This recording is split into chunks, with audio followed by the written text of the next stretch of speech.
Is it possible to save big on your groceries with a garden? I'm about to unveil how I'm going to grow over $1,700 worth of produce this fall in my garden, so stay tuned. I don't have to tell you that the cost of groceries is increasing. The news is out. It seems like every time we turn around, there's something new about increased prices, whether it be wholesale or at the grocery store. And so when I tell you there's never been a better time to grow your own food, there's literally never been a better time. I think I've been telling you this in earnest since January of this year, and it's September, and it's still worth it to grow food, as most of our growing zones, especially in the United States, have gotten a bit warmer. We now have the ability to grow in fall so many things that you just wouldn't believe. And so today I'm going to show you exactly what I'm growing this fall. You guys were with me when I seeded these 2 trays of produce, basically. These are all favorites for my family. We either love to eat them, can't find them at the store, or if we find them at the store, they're super expensive. And so I'm on a mission this year to grow as much as I can of what we will eat. And so you guys were with me in a previous video where I seeded all of these, and now it's time to take these out into the garden and plant them. But before I do that, I want to go through each of the crops and let you know exactly how many I'm growing, what they would cost me at the grocery store, and so what the value is of what I'm growing. And I need you to also understand that the value of this garden is not just the comparison of what you'll save at the grocery store. It's the time and effort. It's the, oh no, I don't have anything to eat. I've got to go to the grocery store. Gas money, time spent at the store when you could have been at home. You can't believe, if you're not growing your own food right now, you just can't believe how convenient it is. Let's kick things off with Chinese cabbage. This is also known as Napa cabbage. I'm growing 10 heads this fall, and at the grocery store, a large organic head of Napa cabbage can cost upwards of $4 each. That's $40 I'll save right there. Chinese cabbage is incredible to grow in the fall because after a light frost, it gets an incredible sweetness that spring cabbage just doesn't have. It's perfect for stir fries, kimchi, and fresh salad. The seeds cost me maybe 50 cents total if I'm generous. So I'm looking at an 80-time return on that investment. Next up is bok choy. I've got 10 of these babies growing. At $3.50 each at the grocery store, that's $35 in savings. Bok choy is also one of the fastest growing crops in your garden. Now, a word of advice for you, you're going to want to cover them with some sort of mechanical netting as soon as you put them out, because the cabbage whites or cabbage lopers, whatever you want to call those white moths, they absolutely love them. Another thing you can do is put BT on them, spray them periodically every 3 to 4 days with BT to keep those moths in check if you happen to let some in or some creep in. But I have had a lot of success with bok choy, covering it up with a mechanical insect netting. I used to call that my trap crop because I couldn't get it covered fast enough, and not only were the cabbage whites all over it, but so were the flea beetles. But with that cover, that's not a problem. Some bok choy varieties will grow into maturity in like 45 days. Baby bok choy is tender enough to eat raw. You can grill it. A lot of delicious Asian cuisine features stir-fried baby bok choy as an entire whole vegetable. So delicious. You got to try it. Crop number 3 is kohlrabi. Now, you might not know what kohlrabi is, but it's this delicious bulbous crop. It's kind of a cross between broccoli, and it tastes a little bit like apple. It's got a satisfying crunch to it. And a lot of people use it. I mean, if you think about if like broccoli and apple and cabbage flavors, if those all married together in like this round bulb that you could chop up in like matchsticks or slices, that's kohlrabi. It's got a very satisfying crunch. They're fun to grow because they grow so fast, and they're super expensive at the store if you can even find them. I mean, okay, maybe super expensive is not the right word, but they can cost upward of $2 a piece. And if I've got 20 in my garden like I'm growing this fall, that's $40 that I won't be spending at the grocery store. Kohlrabi is really, I've also heard people say that kohlrabi is like a cross between a turnip and a cabbage, but sweeter and milder. You can roast it, you can eat it raw like an apple, for like a nice crunch in salads. It's really versatile, and if you haven't tried it, I do highly recommend that you try it. Another plus for kohlrabi is that it lasts for months in a root cellar or a basement, so you can be eating on these well into the winter. Crop number 4 is purple lady bok choy. Purple lady bok choy was one of the first sort of exotic looking vegetables that I wanted to grow, and I'm in love with it. It's full of anthocyanins, which gives it the purple color and have a lot of antioxidant properties. I don't know if I've ever seen this in the grocery store, so I don't even know what price to put on it if I could find it in the grocery store, but let me see my notes. What did I say? We're probably talking about $4 per head in a specialty grocery store if you can find it, and I'm growing 30 of these because my family loves them so much, so we're talking $120 in savings. This is one of my biggest money savers, actually, because it's considered a specialty premium vegetable. It makes me feel special when we eat it for dinner. I love that for me. I love it for you. Crop number 5 is broccoli. I've got 20 heads of broccoli growing right now, or they will be growing for my fall garden when I put them out tomorrow and the next day. And at about $2 a head for organic broccoli, that's $40. That's another 40 bucks.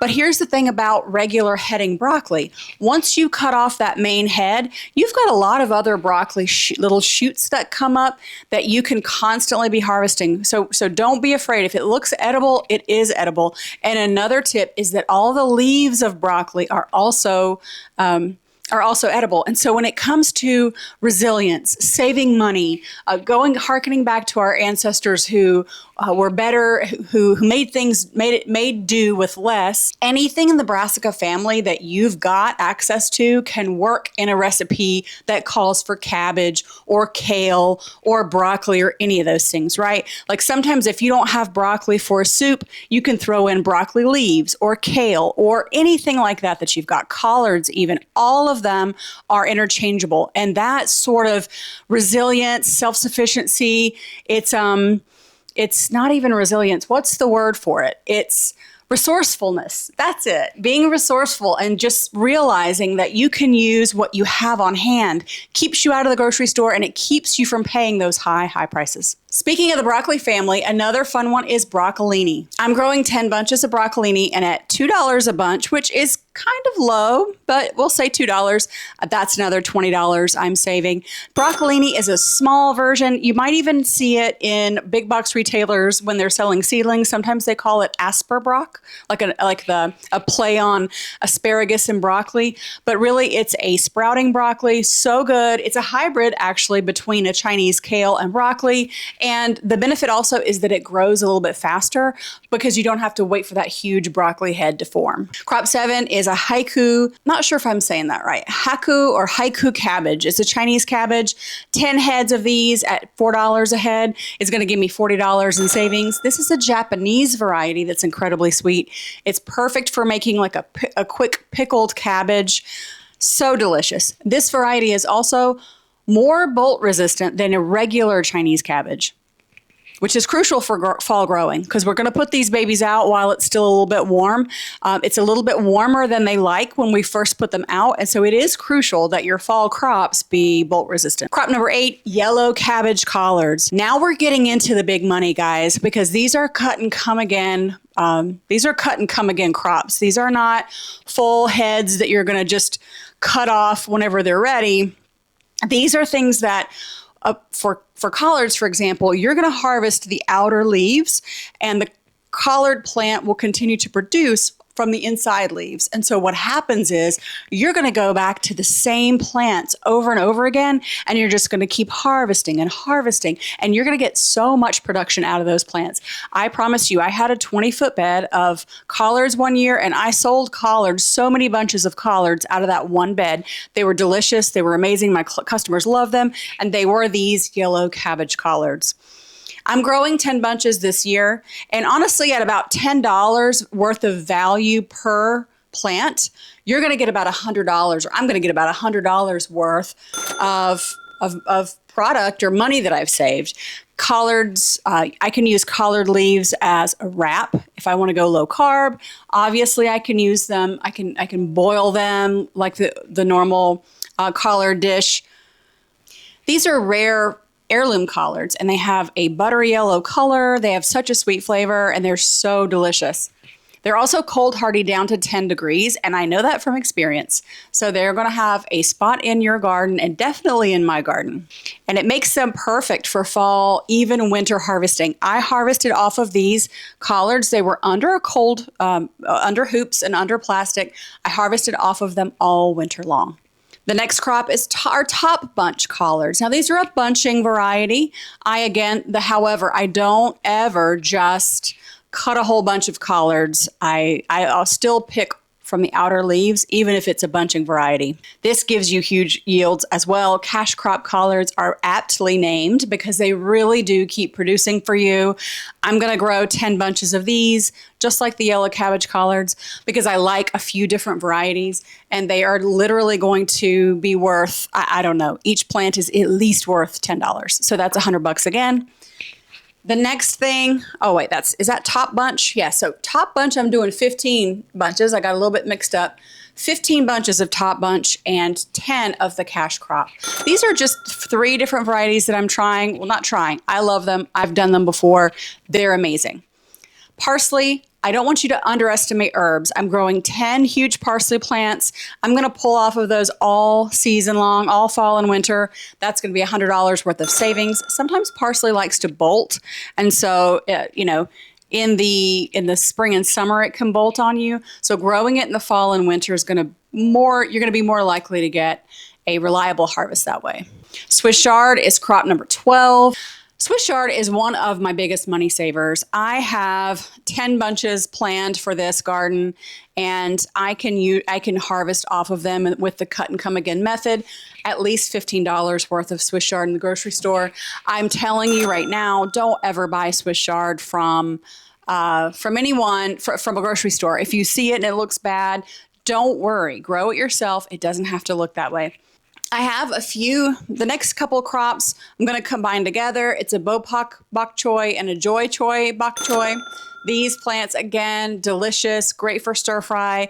These are some of them are more frilly and tender than your standard Bok Choy, so that's why I like to throw them in. Crop 15 is blue curled Scotch Kale. Now, this crop is my number one biggest savings in terms of a single crop. Okay, so I have 20 plants this year at $15 at least conservatively. That's $300 worth of, and again, it's the convenience. Walking right outside, grabbing your salad, grabbing your lettuce. The kids love curly kale chips, so I don't have to go anywhere to get those. I literally feel like Mother Earth when I walk out and come back in with a handful of produce, fresh, better than organic, no synthetic chemicals or pesticides. It's amazing. I love it so much. This is a huge crop for us. These plants are going to produce all fall through the winter and into spring. That's at least 6 to 8 months of harvest off of these kale plants. They're amazing. Highly recommend. If you don't think you like kale, grow your own because it's sweeter, better, especially in the fall and winter. Again, a lot of these crops, you're going to hear me say the same thing. When they get a light frost touching them, the starches in the leaves attempt to act as an antifreeze. So they try to keep the plant from freezing, and so they convert from starch to sugar. And that's good for us because it tastes sweeter. My next crop, we're on crop number 16, are parade bunching onions. These are also known as scallions. You can use them in place of chives. I have, in this garden this time, I have 20 bunches of the parade variety at about $2 a bunch for organic. That's a $40 savings. Now, these are so great. They've got a ton of flavor. And if you leave the bulb in the ground, they will keep growing for you. So you really don't have to have a ton of these to get all the great onion flavor you want all fall and winter. The next crop are called Nabachan bunching onions. Now, this is a different type of bunching onions that's less like a scallion and more like a large Japanese They're large Japanese, and they just have these long, big white shanks. They do take a lot longer to grow. These will be in the ground for most of the fall and into winter, but they make big onions. They're delicious, and they're so good in stir fry, and you can keep them in the ground and harvest off of them. So I love these. Again, if these are $2 a bunch at the store, which I doubt you could find them at the store, that's a $20 savings. Crop 18 are the tiara cabbages. If you have been with me for any length of time at this channel, you know I love tiara cabbages. These are mini cabbages. They're so trendy right now, but we've loved them for a long time, haven't we? I'm growing 30 of them, and conservatively, if they cost you $2 a piece, then we're saving 60 bucks. These are personal size cabbages, which are great if you are a family of 2, maybe you're empty nesters, maybe it's just you, who knows? But if you don't want to have to harvest and then store or work with a huge head of cabbage, grow tiara cabbages. I promise you, you won't regret it.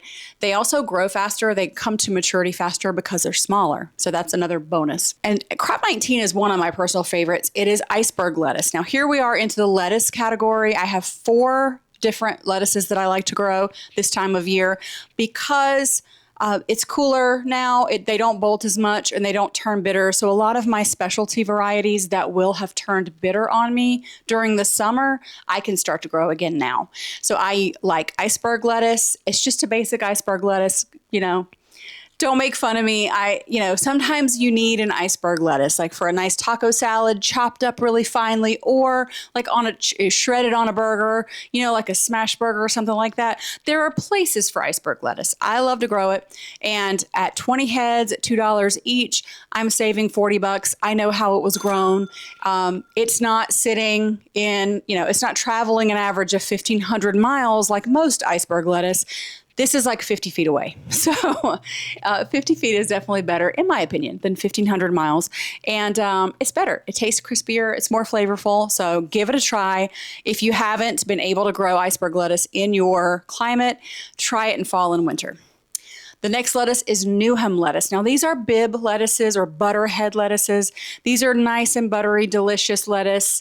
They're more of like a specialty type. And so these are huge, huge lettuce heads. And depending on how much lettuce you harvest off of each one, each head could be worth $5 to you at least. So I'm growing 10 of these. That's worth $50. And so they're so delicious. They're great for fall. Highly recommend Newham lettuce. The second is roseane, and roseane is a red oak leaf lettuce. Again, more specialty lettuces that sometimes don't do as well in the warm and heat and humidity of the summer. So they start to do better now.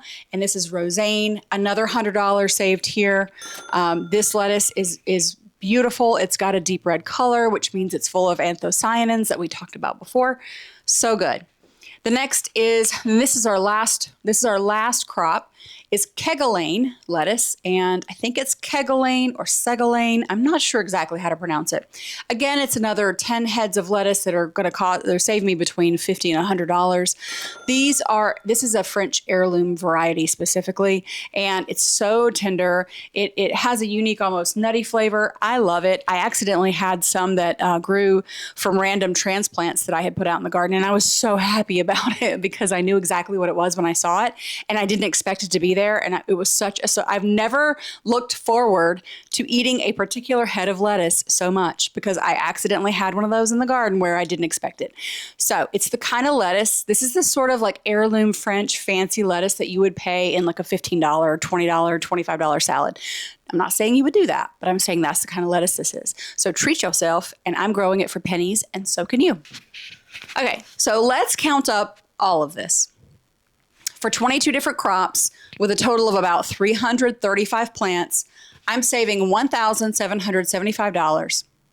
That is a lot of money that stays in my pocket and it doesn't go out on random shopping trips to the fresh market or wherever to get these things. And even honestly, at my regular Ingles, I'm staying home. I'm saving gas money. I'm saving the convenience, no time to the store. I mean, we're talking time, money, gas, all the stuff is being saved. And I'm not even including the direct sown crops. I'm planting beets and radishes and carrots and turnips and parsnips. And I'm not even counting any of those because those are not, I don't need to transplant those. This is just the transplanted varieties. Now, let's talk about the cost to grow. Now, the seeds for all of these, I'm going to say about $50. Compost, organic fertilizer for all of these. In my situation, maybe we'll say another 50 to 75. So for time, maybe 30 minutes a day rolled into a couple of times per week to tend to the garden. So even if you're factoring in let's say you total up $150 for the time and the seeds and material and all of that, you're still getting $1,700 plus out of this garden. As promised, here are my top 5 most profitable crops from this fall garden. Blue Curled Scotch Kale was number 1, $300 saved from just 20 plants. Swiss Chard was number 2, $150 from 10 plants. Top Bunch Collards came in at number 3. We have $150 saved from 15 plants. Purple Ladybug Choy is going to save me $120 from 30 plants. So I've got a 3-way tie at $100 each. Yellow cabbage collards, cash crop collards, parsley, Newham lettuce, roseane lettuce, and Kegelane lettuce. Are you noticing a pattern here? These are these nutrient-dense greens that are really expensive at the store, but they're super easy to grow. So there you have it. 22 crops, over $1,700 in savings, and a fall garden that will feed my family incredibly delicious, nutritious food for the next 6 months. This isn't just about saving money. It's about food security, knowing exactly what's in your food, and the incredible satisfaction in knowing that you are eating something that you grew yourself.